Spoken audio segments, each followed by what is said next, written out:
नमस्कार, मैं सुशील गुप्ता। आज मैं आपको गणेश जी की कहानी सुनाने जा रही हूँ। एक बुढ़िया थी। शाम के वक्त अपनी झोंपड़ी के बाहर बैठी हुई थी। तभी गणेश जी वहां से पुकारते हुए निकले कि कोई मेरी खीर बना दे, कोई मेरी खीर बना दे। बुढ़िया बहुत कोमल हृदय वाली स्त्री थी। उसने कहा, बेटा मैं तेरी खीर बना देती हूँ। गणेश जी ने कहा, माई अपने घर में से दूध और चावल लेने के लिए बर्तन ले आओ। बुढ़िया एक कटोरी लेकर जब झोंपड़ी के बाहर आई तो गणेश जी ने कहा, अपने घर का सबसे बड़ा बर्तन लेकर आओ। बुढ़िया को थोड़ी झुंझलाहट हुई, पर उसने कहा, चलो बच्चे का मन रख लेती हूँ। और अंदर जाकर वह अपने घर में से सबसे बड़ा पतीला लेकर बाहर आई। गणेश जी ने चम्मच में से दूध पतीले में से उड़ेलना शुरू किया। तब बुढ़िया के आश्चर्य की सीमा नहीं रही जब उसने देखा दूध से पूरा पतीला भर गया है। एक के बाद एक वह बर्तन झोंपड़ी से बाहर लाती गई और उसमें गणेश जी दूध भरते चले गए।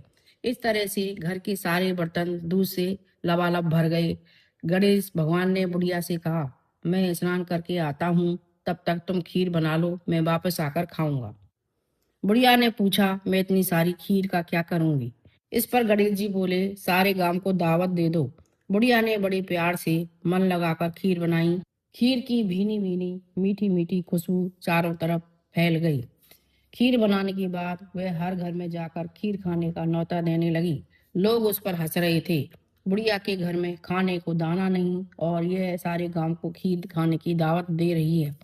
लोगों को कौतूहल हुआ और खीर की खुशबू से लोग खिसे चले आए। लो सारा गांव बुढ़िया के घर में इकट्ठा हो गया। जब बुढ़िया की बहू को दावत की बात मालूम हुई तब वह सबसे पहले वहां पहुंच गई। उसने खीर से भरे पतीले को जब देखा तो उसके मुंह में पानी आ गया। उसे बड़ी जोर से भूख लगी हुई थी। उसने एक कटोरी में खीर निकाली और दरवाजे के पीछे बैठकर खाने की तैयारी करने लगी। इसी बीच एक छींटा गिर गया और गणेश जी को भोग लग गया और वो प्रसन्न हो गए।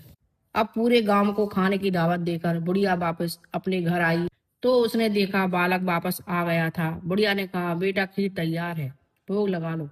गणपति जी बोले, माँ भोग तो लग चुका है, मेरा पेट बुरी तरह से भर गया है, मैं तृप्त हूँ, अब तू खा, अपने परिवार और गांव वालों को खिला। बुढ़िया ने कहा, यह तो बहुत ज्यादा है, सबका पेट भर जाएगा, इसके बाद भी यह बच जाएगी, उस बची खीर का मैं क्या करूंगी? इस पर गणेश जी बोले, उस बची खीर को रात में अपने घर के चारों कोनों में रख देना। और बुढ़िया ने ऐसा ही किया।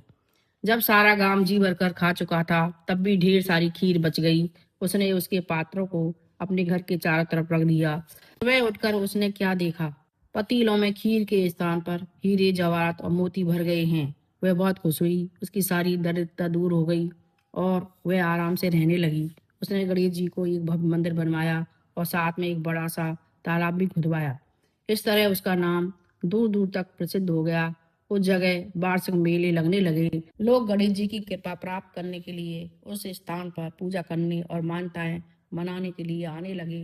गणेश जी सबकी मनोकामना पूरी करने लगे। कहानी के अंत में आज मैं यही शुभकामना दे रही हूँ, कहते को सुनते को ओंकारा भरते को। जैसी कृपा गणेश भगवान ने बुढ़िया पर करी वैसी कृपा हम सब पर करना। बोलो गणेश जी महाराज की।